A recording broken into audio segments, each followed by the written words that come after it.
हर kitchen में hard work की नहीं, बस थोड़ी सी स्मार्ट वर्क की ज़रूरत होती है। इसके लिए बस कुछ अच्छे हैबिट्स को आपको अडेप्ट करने की ज़रूरत होती है।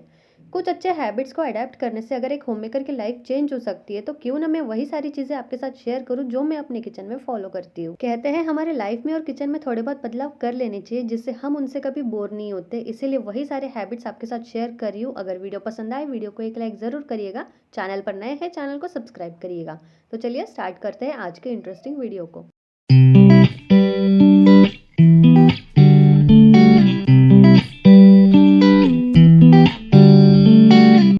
जब बात आती है किचन क्लीनिंग की, तो किचन क्लीनिंग के लिए हम अलग अलग तरह के कपड़ों का यूज़ करते हैं, जैसे कि हैंकी, टॉवल, जो भी आप जिस तरह के कपड़े यूज़ करते हैं वो एक टाइम के बाद बहुत गंदे हो जाते हैं। उसमें बहुत ही ज़िद्दी स्टेन रह जाते हैं जो कि कितने ही वॉश के बाद नहीं निकलते हैं। तो उसको क्लीन करने के लिए किचन में भी एक सोल्यूशन हम बना सकते हैं।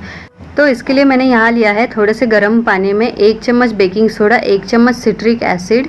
अगर सिट्रिक एसिड नहीं है तो इसकी जगह आप लेमन का यूज़ कर सकते हैं, और 1 चम्मच जो है विनेगर का। और जो विम लिक्विड होता है, या फिर इसकी जगह आप कोई डिटर्जेंट यूज़ कर सकते हैं। यहाँ पर मैंने विम लिक्विड ही यूज़ किया है। 1 चम्मच विम लिक्विड इसमें डाल देना है।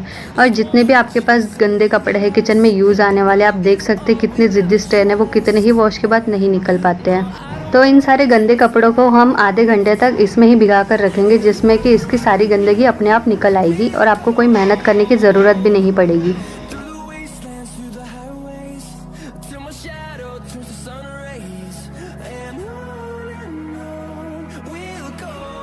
अब बारी आती है किचन में या फिर घर में हम जितने भी अप्लायंसेस का यूज़ करते हैं उसको क्लीन करने की। तो उसके लिए भी मैंने एक सोल्यूशन किचन में ही रेडी किया है, जिसमें कि थोड़ा सा गर्म पानी, 1 चम्मच बेकिंग सोडा, 1 चम्मच यहाँ पे लिया है मैंने सिट्रिक एसिड या फिर विनेगर का आप ले सकते हैं। इसकी जगह लेमन का भी यूज़ कर सकते हैं। फिर उसके बाद हम विम लिक्विड इसमें डालेंगे और इसको ठंडा होने के बाद एक बोतल में फिल कर देंगे, जिससे कि आप इजीली इसको कहीं भी यूज़ कर सकते हैं। इसको हम रैक साफ़ करने के लिए, किचन साफ़ करने के लिए, कुकटॉप साफ़ करने के लिए, हर एक अप्लायंसेस के लिए आप इसको यूज़ कर सकते हैं। जितने भी दाग धब्बे होते हैं इजीली निकल आते हैं।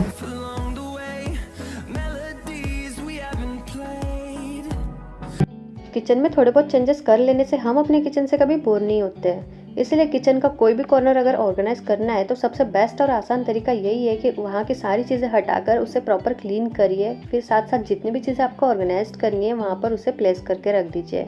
हमारी डेली रूटीन में हम नॉर्मल क्लीनिंग तो कर ही लेते हैं, बट इन सारी चीज़ों को हटाकर प्रॉपर क्लीन ऑर्गेनाइज रखना पॉसिबल नहीं हो पाता है। इसीलिए हफ्ते में एक दिन ऐसा ज़रूर सिलेक्ट करें जिस दिन ये सारी चीज़ें हटाकर आप अच्छे से क्लीनिंग कर पाए और सारी चीज़ों को अच्छे से ऑर्गेनाइज कर पाए।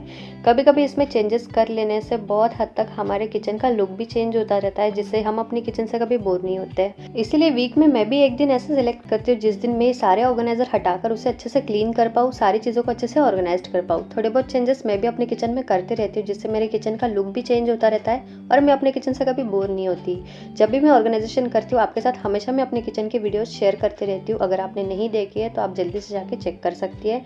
सारी वीडियो की लिंक मैंने नीचे डिस्क्रिप्शन बॉक्स में आपके साथ शेयर करी हुई है।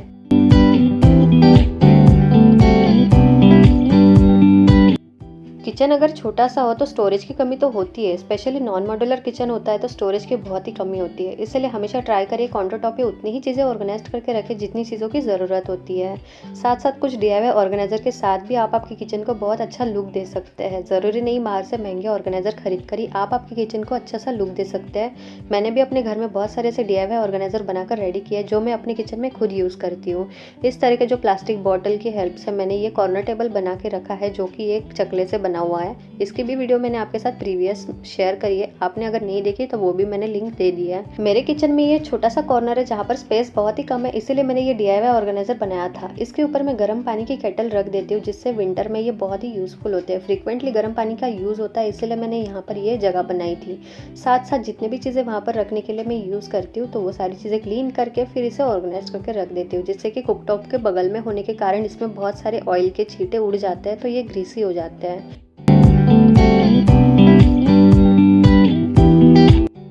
धनिया, पुदीना ये ऐसी चीज़ें हैं जो हमारे किचन में फ्रिक्वेंटली यूज़ आती है।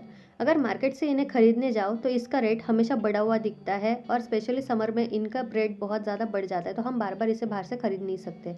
जब भी आप मार्केट से पुदीना ले आओ या फिर धनिया ले आओ, उनके पत्तों को निकालने के बाद आप उनके डंठल पानी में इस तरह से भिगा कर रख दीजिए, जिससे कि उनके रूट्स जब आएंगे आप इसे मिट्टी में इजीली ट्रांसफ़र कर पाएंगे। घर में ही धनिया पुदीना आप इजीली उगा सकते हैं, तो किचन में अगर फ्रीक्वेंटली यूज़ आने वाली चीज़ें अगर वेस्टेज ना करते हुए आप इस तरह से घर में ही ग्रो करेंगे तो आपके पैसे के साथ साथ बहुत हद तक टाइम भी सेव हो जाएगा। कुकिंग के दौरान अगर काउंटर टॉप को हमेशा क्लीन रखना है तो कुछ बातों का ध्यान रखना पड़ेगा। जैसे जब भी वेजिटेबल को आप क्लीन करने का काम करते हैं उस टाइम साथ में एक टोकरी या फिर थाली का यूज़ करें सारी वेस्टेज को रखने के लिए। ये वेजिटेबल वेस्टेज आप डायरेक्टली काउंटर टॉप पर डालेंगे, अल्टीमेटली काउंटर टॉप पे पूरा मेस क्रिएट हो जाएगा। क्लीनिंग में उतने ही एक्स्ट्रा एफर्ट्स आपके लग जाते हैं। तो इन सारी चीज़ों से बचने के लिए हमेशा साथ में इस तरह की टोकरी का यूज़ करें सारा वेस्टेज रखने के लिए। इसकी आप घर में ही ऑर्गेनिक खाद बनाकर रेडी कर सकते हैं। कुकिंग के दौरान जितनी भी चीज़ों का यूज़ किया जाता है उन्हें अपनी जगह पर रखने से पहले हमेशा उसे वाइप करके रख दें, स्पेशली ऑयल डिस्पेंसर्स। हाथों के स्टेन उसके ऊपर आ जाते हैं तो बहुत ही बॉटल जल्दी ग्रीसी हो जाती है। अगर इसमें से ऑयल ख़त्म हो रहा है तो रिफ़िल करने से पहले इसे अच्छे से क्लीन करें, उसके बाद इसे ऑयल रिफ़िल कर सकते हैं, जिससे बॉटल जल्दी ग्रीसी नहीं होगी। तो फ्रीक्वेंटली आपको इसे क्लीनिंग करने की ज़रूरत नहीं पड़ेगी। जब भी किचन में हम खाना बनाते हैं सब्जी को मिक्स करने के लिए बड़े बड़े स्पैचुलास या फिर छोटे मोटे स्पून का यूज़ किया करता है। उसे रखने के लिए काउंटर टॉप या फिर कुक टॉप का यूज़ करता है। इससे फूड पार्टिकल्स उस पर चिपक जाते हैं, तो उन्हें रखने के लिए एक प्लेट या फिर आप ट्रे का यूज़ कर सकते हैं, जिससे फूड पार्टिकल्स उसमें चिपकेंगे नहीं। और सब्जी को जल्दी पकाना है तो एक थाली में थोड़ा सा पानी डाल के उसके ऊपर ढक दीजिए, जिससे स्टीम की वजह से सब्जी जल्दी पक जाएगी। इससे गैस की भी बचत होती है और आपकी कुकिंग भी जल्दी हो जाती है। जिनकी भी रोटियां बनाने के बाद ड्राई हो जाती है तो ये ट्रिक उनके काम आ सकती है। रोटियों को दिन भर सॉफ्ट और मुलायम बनाए रखने के लिए कुछ ट्रिक अपनानी पड़ेगी।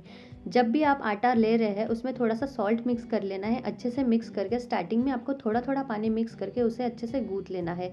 इसका एक टाइट डो बनाकर आपको रेडी करना है। पहले ही आप एक्स्ट्रा पानी यूज़ करेंगे तो बाद में जो रोटी बनती है पूरी ड्राई हो जाती है, तो इसीलिए थोड़े थोड़े पानी का यूज़ करके एक टाइट डो बना लेना है। जब इसका टाइट डो बन जाएगा उसके बाद इसमें थोड़ा एक्स्ट्रा पानी डाल के आप अच्छे से गूंथ लेना है और ऑयल लगाकर इसे 20 मिनट तक छोड़ देना है। फिर आप देखेंगे इस तरह से आटा गूंथने के बाद सारी रोटियां दिन भर एकदम सॉफ्ट बनी रहती है। अगर किचन में से क्लीनिंग टाइम को रिड्यूस करना है तो कुछ बातों का ध्यान रखेंगे तो काउंटर टॉप बिल्कुल भी खराब नहीं होगा। जैसे कि जब भी किचन में आप रोटी बनाते हैं, रोटी बनाने के पहले काउंटर टॉप पर एक कपड़ा हमेशा बिछा कर रखिए। जितना भी एक्स्ट्रा आटा होता है वो सारा कपड़े के ऊपर गिरेगा तो काउंटर टॉप बिल्कुल भी खराब नहीं होगा, जिससे आपको क्लीनिंग में ज़्यादा एफर्ट्स लेने की ज़रूरत नहीं पड़ेगी। बिना कपड़े के अगर काउंटर टॉप पर डायरेक्टली रोटी बनाएंगे तो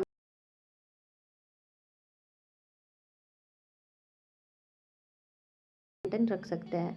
और जब भी आप रोटी बनाएं तो उसके तुरंत बाद आप रोटी मेकर को क्लीन करके रख दीजिए। अगर इस पे चिपका हुआ आटा ड्राई हो गया तो उसको क्लीनिंग करने के लिए भी आपको एक्स्ट्रा टाइम देना पड़ेगा। इससे अच्छा आप पहले ही इसे वॉश करके रख दें और तुरंत ड्राई कपड़े से क्लीन करें। वैसे देखा जाए तो हर किचन में इस तरह की मसालेदानी फ्रीक्वेंटली यूज़ की जाती है। कभी कभी ऐसे होता है कि जल्दबाजी में खाना बनाते समय मसालेदानी हमारे हाथ से छूट जाती है, तो इस तरह की प्रॉब्लम आती है। सारे मसाले मिक्स हो जाते हैं तो समझ में नहीं आता कि दोनों को अलग अलग कैसे करें। तो कुछ इस तरह आप राई और हल्दी को छानकर अलग अलग कर सकते हैं और अपनी जगह पे स्टोर करके रख सकते हैं। कभी भी मसालेदानी अगर यूज़ करनी है तो उसके नीचे पेपर हमेशा बिछा कर रख देना चाहिए। जब भी मसाले अगर कुछ गिरते हैं तो डब्बा मैसी नहीं होगा। और जितने भी कंटेनर ऐसे खाली हो जाते हैं तो उसे उसी टाइम अगर फिल करके रखेंगे तो खाना बनाते वक्त आपको यहाँ वहाँ भागने की ज़रूरत नहीं पड़ेगी, ना ही आपको कोई प्रॉब्लम आएगी। सिंक में जब भी बर्तनों को वॉश करते हैं तो इस तरह का ड्रेनेज फुल होने की प्रॉब्लम्स देखने को मिलती है, तो उससे बचने के लिए आप इस तरह का ड्रेनर का यूज़ कर सकते हैं, जिसमें खाना ऊपर ही फंस जाता है और आपका ड्रेनेज क्लटर फ्री रहेगा। और मेक श्योर करिए जब भी आप बर्तनों को वॉश करते हैं तो उसके बाद तुरंत उसको रैक पर अगर ऑर्गेनाइज करके रख देंगे तो आपका काउंटर टॉप मैसी नहीं लगेगा और सारे बर्तन एज इट इज़ सारे ऑर्गेनाइज रहेंगे।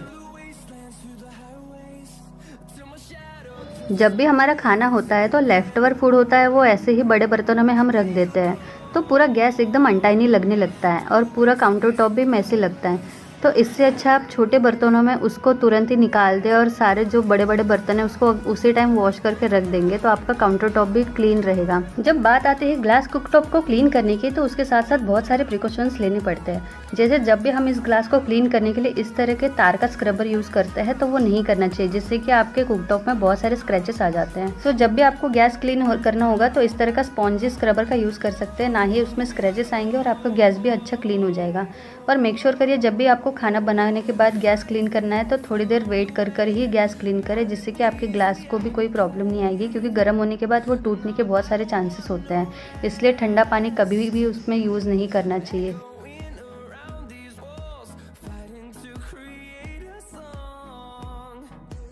भी हम मार्केट से कोई सब्जी खरीद के लाते हैं तो उसको वैसे ही लाकर फ्रिज में स्टोर करके रख देते हैं। अगर हम किचन में सारी चीज़ों में क्लीनिंग का इतना ध्यान देते हैं तो इसको भी क्लीनिंग की बहुत ज़रूरत होती है, क्योंकि हमें नहीं पता कि बाहर से हम जो वेजिटेबल खरीद के ले आ रहे हैं वो साफ़ है कि नहीं।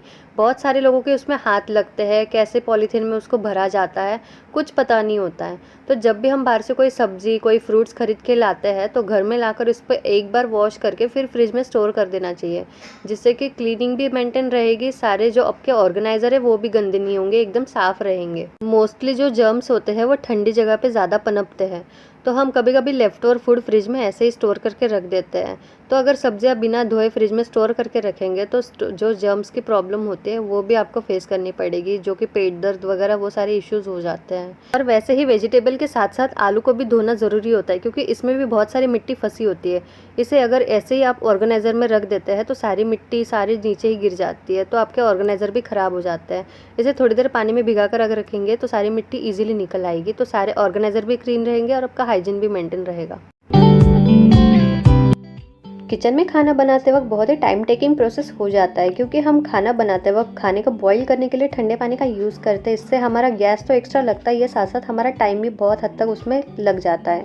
इसीलिए हमेशा ट्राई करिए किचन में गर्म पानी का यूज़ करें जब भी खाने को बॉईल करना होता है। जब भी इस तरह की करी दाल वगैरह बनानी होती है तो गर्म पानी अगर डालता है तो जल्दी खाना पक भी जाता है और बहुत हद तक आपका गैस भी सेव हो जाता है। इसलिए हमेशा किचन में गर्म पानी की केटल वगैरह का यूज़ कर सकते हैं, नहीं तो खाना बनाने के पहले थोड़ा सा गर्म पानी करके आप साइड में रख सकते हैं। साथ साथ जितनी भी चीज़ें काउंटर टॉप पर कुकिंग करते वक्त निकाल कर रख देते हैं तो उसे अपने प्रॉपर जगह पर प्लेस करके रखेंगे तो बार बार क्लीनिंग या फिर ऑर्गेनाइजेशन करने की ज़रूरत नहीं पड़ती है। तो यही छोटे छोटे हैबिट्स आपकी कुकिंग को एकदम स्ट्रेस फ्री बनाने में हेल्प करती है।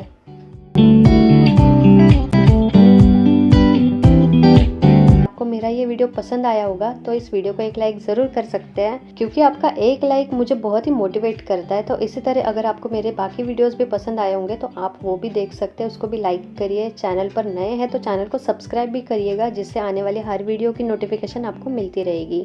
इसी तरह के और भी क्लीनिंग या फिर ऑर्गेनाइजेशन वीडियोज़ मैंने आपके साथ शेयर करे हैं। इन सारे वीडियोज़ की लिंक मैंने नीचे डिस्क्रिप्शन बॉक्स में शेयर करी है। जितने भी DIY ऑर्गेनाइजर आपने देखे हैं उनकी भी लिंक दे दी है, अगर आपने नहीं देखे तो जल्दी से जाके आप देख लीजिएगा। तो मिलते हैं नेक्स्ट वीडियो के साथ। Thank you.